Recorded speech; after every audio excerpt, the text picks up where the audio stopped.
Hello, hello. It is Amika Westerfield, independent Stampin' Up! Demonstrator, and I am here today with video 2 on creating our Hippest Hippos card. On video 1, I showed you the scoring and cutting for this card, and on that video I said we would make it together, and then I ended up playing around after I was done with the first video and created this. So this is the card we're going to create. We already cut the cardstock and the layers in the other video, and on this video it is stamping and coloring. I'm going to start by showing you a technique to use your many marvelous markers in which to stamp with if you don't have the stamp pad color you like. So I took this stamp out of the Hippest Hippo set, which is a free celebration set with a $50 purchase, and it's so cute. This guy I'm going to put on the envelope for the card in the lower corner. Now there's two ways we can stamp it. We can stamp it with an ink pad, which is the traditional way, or if you don't have the color but you have a marker, the coordinating marker, there's a brush tip and there's a fine point tip. We're going to use the brush tip, and you want to color on the lines with using the side of the marker. You don't want to press down like this. A lot of people do that and they splay the like the material, and it kind of frays out. So I have a lot of my markers used for different events, and some of those have that from someone coloring straight down and pushing hard. You do use the tip to color, but it's a really light touch. So the side is the best technique for this, and you want to make sure you get the little nostrils and both of the eyes and the flower and the little feet right there. So this is a water-based marker, similar to your children's Crayola markers. So it comes off with water.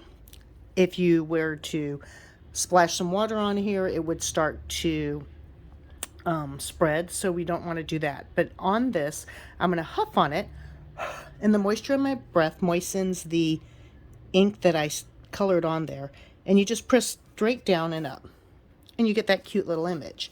Now, the easier way to do these, of course, if you're doing a whole bunch of them, I recommend going ahead and investing in a stamp pad of the color you want, or if you get the paper pumpkin, those come each month with a different little Stampin' spot, so you might already have one of those in your collection. So the rule of thumb is if the stamp is smaller than the ink pad, you ink this way. If the stamp is larger than the ink pad, then you ink that way. So this one we're going to ink this way. It's just tap, tap, tap.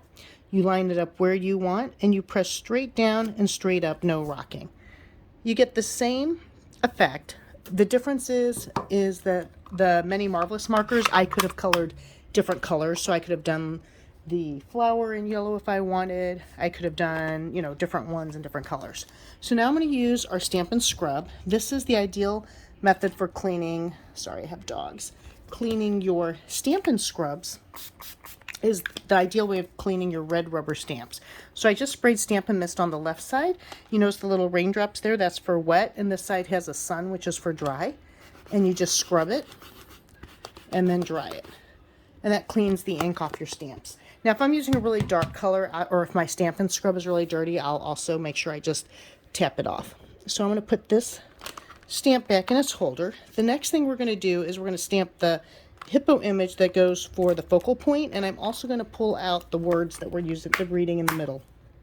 Now, I am going to use, these are our clear black stamps. This is a D block. It fits a lot of our stamps. There's obviously ones that are bigger and ones that are smaller, but this fits a good number of them. So if you have a limited budget to start, the D block is a good place to start. Of course, check out the image in the stamping catalog and make sure that it's the right size. I'm going to see if I can zoom out here. This here is all of our Stampin' blocks in this convenient carry case. If you are able to make the investment, this is the best deal. You get a discount. You get all sizes of our blocks. They're just clear acrylic blocks. They're really, really nice. So I'm going to pull out another D block, and then I'm also going to pull out the A block, which is the little one there. We also have a Stamparatus, which is a great tool for stamping, especially if you need something lined up exactly, or you're maybe like making Christmas cards or something where you're mass producing cards.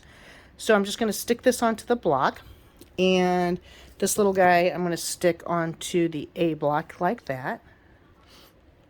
All right, so from here we are going to start some of the stamping process. Now, if we are using our Stampin' Blends, which is our alcohol-based marker, blends have EN in it, and so does Memento. You want to use the Memento pad because then the black ink doesn't run when you're coloring in with the alcohol-based marker, which are these. So I already stamped a couple images with the Memento stamp pad. If you are doing our Many Marvelous markers, or you're coloring in with watercolor pencils or anything like that, you want to use the Stays On, or if you're just looking for a nice black pad. So on the Stays On pad, it has an extra cover. You want to keep that. It helps the ink from drying out when it's sitting. So again, you want to tap straight up and down. You want to try not to get ink on the outer edge of the image. You want it to try to be just on the inside of the image. Now, I've already stamped these images, but I will stamp a couple more for you to see, or I'll just show you on the back of this one. Here we go. We'll do it on here. So when you stamp, same thing as before, you want to stamp straight down and lift straight up. Okay, so I'm just going to go ahead and stamp a couple of these because I'll be creating more of these cards. And this one actually does fit on this way, so you could do it that way. I leave space in between because we're going to use the dies to cut these out. Now the dies, the Hippo dies, are also a celebration item, which can be at one of your selected level 1 items for a purchase of $50. And then you get to pick any of the level 1 sets for free. If you have numerous things on your wish list, I recommend contacting me and setting up a hostess link and entering your orders, and if your friends or your mom or anyone wanted to place an order, under your hostess link. And so if you get $150 in orders that you personally place, you would get to pick out 3 level 1 sets, or 1 level 2 set and 1 level 1 set. And there's a lot of really cool ones. All right, so I'm going to set these aside. And that was easy peasy. I cleaned that off like I talked about before. I'm going to leave him on there though. Then this little guy, I am stamping on just white cardstock like this, right? And then I cut it out with the little embosslets, the little dies, which we will use later in this video presentation. So I already have those stamped, but I'm going to stamp a couple more here, and I used the Flirty Flamingo, and I'm actually going to just use this pen, the marker. As a reminder, you just brush it like that. Now let's say I wanted to do one of the words in a different color. I could color it in, let's say, gray. If I wanted point to be in pink and everything else to be in gray, I could do that. So this is Flirty Flamingo that I'm using right now, and I'm just going to press straight down and up. And it is actually okay that that is crooked because we're cutting it out in a circle. So unlike if I was stamping it directly onto my project, I would probably want it straight. Although there's ways to fix things if you cut crooked or stamp crooked. And if I would have messed up on this side, I would just flip the cardstock around and do the other side. So that is easy peasy on the stamping. And on these videos, I am going to also show you the coloring techniques, but each of the coloring techniques I will probably do on a separate video. This one here, I'm going to do one of the techniques. I'm going to show you using the Stampin' Blend. So these are an alcohol-based marker. They have 2 tips. I always recommend coloring with your light color and then your dark. So, or I'm sorry, on the blends I lied to you. But light to dark in which ones I'm going, but then within the pair they come in 2s. So this is the dark petal pink and this is the light petal pink. When I color Stampin' Blends, I'm going with the colors from light to dark, but within the 2 set of markers, I'm doing the dark one first. And these will bleed out of your design just a little bit, so you just want to go a little bit around the edges. Now my point shoes, I am a dancer. I've done a lot of genres of dance, including point and ballet and jazz and old hip-hop, like 80s hip-hop and acro. But my true calling and passion and what I am is a tap dance instructor and choreographer. But most of the time, the point shoes, many of them are a lighter color like this color here. So it may not seem like a big deal on this lighter color going over it, and it's harder to tell whenever you have a small surface like this. But as we get into the larger areas, you'll see the difference. All right, so now I'm going to do the skirt, and this one is Flirty Flamingo Dark.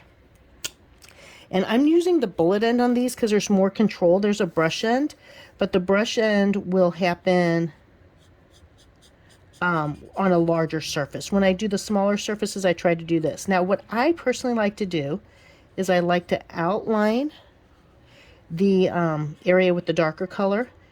And if you're an artist, you'll usually find where your light source is and make it lighter where the light is hitting it, like if the sun. I just do it as if it's hitting from above. So then I'm taking the Flirty Flamingo light and I'm using the brush tip and I'm gently going over what I already did and pulling it towards the center area because I actually don't want a line here. Now, if I wanted to do an ombre effect, I would have done the dark color along the top and then pulled it down, which I did on some of my colorings. But on this one, I'm going to do it like this. Okay, then I even want to bring it down a little bit lighter. So I'm going to take the dark petal pink. Now, if this was, let's say I was doing a really dark green or something, I wouldn't want to ruin my lighter color. But this is a similar color family. So I'm going to do it like that.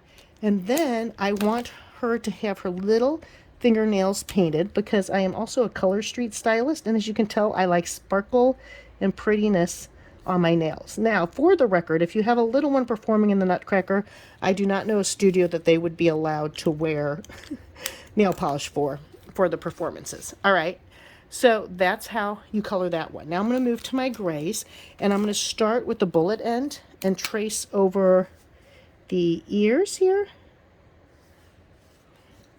And I don't know if I can zoom anymore. Let me see if I'm... Ooh, this is big. Oh, here we go. All right, let's see if I can keep it in the camera. All right, so I'm going to go within the ears. I'm trying not to do the pink part of the ears. And then I'm going to go over the edge. And on this side, I'm going to go all the way down. And I want this snout is going to be a lighter gray, mostly. But because I'm blending it, I'm still going to trace around it. Now, the blends dry pretty quick, so you want to do one section at a time. So then here is the lighter shade of it, and I'm going over the dark that I already did, and then I'm pulling the colors in and down and around. And it's okay that I got a little bit on the face. Now this lighter one, while I'm here on this is the lighter gray, and I know it's a real subtle difference, but I'm tracing around and I'm going in a circle to try to make it as even as possible because you don't really want a line. So when you're coloring, it's best for you to color in the same direction, whether you're using pencils or crayons or whatever. Now, I don't want that snout quite as dark as it is, so this is called a color lifter. So if I make a mistake, I could lift the color a little bit. It doesn't necessarily, oops, let me see if I can show you. There you go. It doesn't necessarily lift it all up. But this, I want to lighten up in here. So I'm doing little circles, and I want it a little lighter in the center of the nose area. So that just kind of pulled up the color a little bit. So you can see how it's a lighter gray now. Now the stomach area I want the same, but I'm going to go ahead and I'm going to do the legs and the arms. So I'm going around, this is my darker of the two grays. And I'm going around on the arms there, and down here, this part here, underneath the skirt, I'm trying to be careful not to color the pink. And then I'm coloring my little legs. Aren't they cute? I should do pink tights on the legs, but we'll do gray. It's okay. And then this little arm over here. And this is all the darker shade of gray. All right. Okay, and then I'm going to color this in like that. And I'm pulling in from the edges. And if you see a line like, ooh, that's a real distinct line there, just go back over it with the blends. They're really quite forgiving. Now, the alcohol-based markers, a lot of them started with the artists to do comic book graphics, use alcohol-based markers because it's quite an intense color, very vibrant, but it is also, it blends really easy, so they're able to add a lot of layers. So on this, I'm going to continue into the torso and above the skirt, and I know there's a little pink there, but it's okay, it'll blend in. And this part below is gray because it's kind of shadowed by the skirt, right? And then the middle part, and I'm going to be using my color lifter to kind of blend this all together. And there we go. So I want that a little bit lighter there. Now I did notice that I got a little bit of gray on my skirt, and that's okay, except for that's up a little bit, so I'm going to just hit it with the lighter of the two Flirty Flamingos to lessen it. So that is it on stamping and coloring with the stamping blends.